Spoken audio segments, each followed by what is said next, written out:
আপনি কি জানেন ইসলামে কেন মেয়েদের হাতে মেহেদি ব্যবহার করতে বলা হয়েছে? অনেকে ভাবেন হয়তো এটা শুধু সৌন্দর্যের জন্য অথবা এটি কেবলমাত্র একটি সংস্কৃতির অংশ।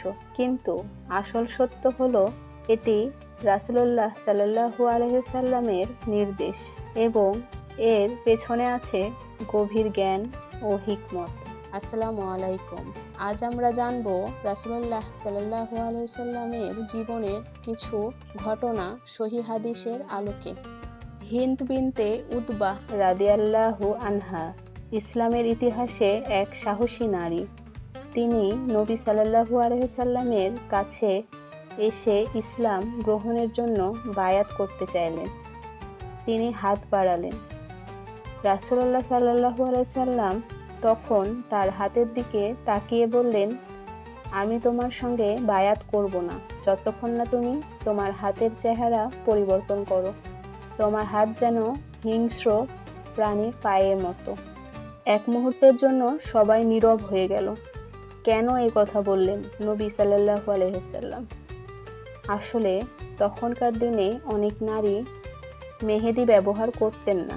এতে তাদের হাত রুক্ষ লাগতো, অনেকটা পুরুষদের হাতের মতো।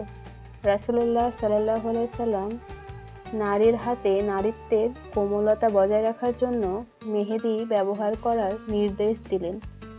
এটা কেবল সৌন্দর্যের জন্য নয়, বরং নারীকে নারীর মতো আলাদা চেনানোর জন্য।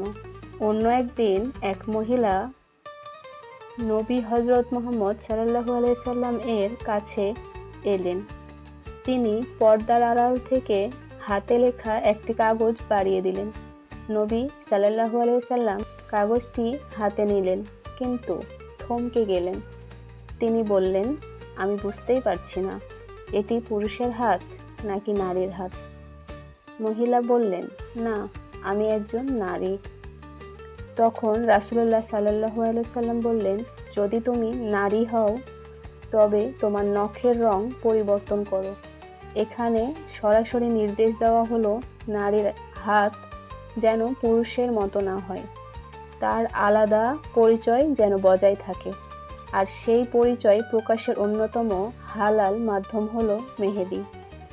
এক সাহাবিয়া রাসূলুল্লাহ সাল্লাল্লাহু আলাইহি ওয়াসাল্লামের এই কথা শোনার পর এমনভাবে মেহেদি ব্যবহার শুরু করলেন যে জীবনের শেষ দিন পর্যন্ত তিনি এটি ছাড়েননি।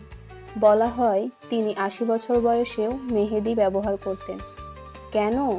কারণ তিনি মনে করতেন এটা শুধু সৌন্দর্যের সাজ নয়, এটা নবীর সাল্লাল্লাহু আলাইহি ওয়াসাল্লামের সুন্নাহ। আজকে আমরা এই ৩টি ঘটনা থেকে জানলাম নারীর হাত যেন পুরুষের হাতের মতো না হয়। মেহেদি নারীর পরিচয় ও নারীত্বের প্রতীক। রাসূলুল্লাহ সাল্লাল্লাহু আলাইহি ওয়াসাল্লাম নারীদের মেহেদি ব্যবহারে উৎসাহিত করেছেন। আজ আমরা অনেক সময় মেহেদিকে কেবল ফ্যাশন বা উৎসবের সাজ মনে করি, কিন্তু আসলে এটি ইসলামী শিক্ষা, একটি সুন্দর সুন্নাহ। তাই ঈদ, বিয়ে কিংবা আনন্দের দিনে নয়, বরং একজন মুসলিম নারীর জন্য এটি পরিচয়ের প্রতীক হিসেবে ব্যবহার করা প্রয়োজন।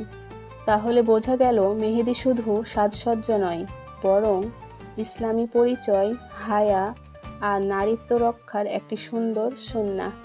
আল্লাহ তাআলা আমাদের সকলকে নবী সাল্লাল্লাহু আলাইহি ওয়াসাল্লামের সুন্নাহকে ভালোবাসতে এবং জীবনে বাস্তবায়ন করতে তৌফিক দান করুন। আমিন।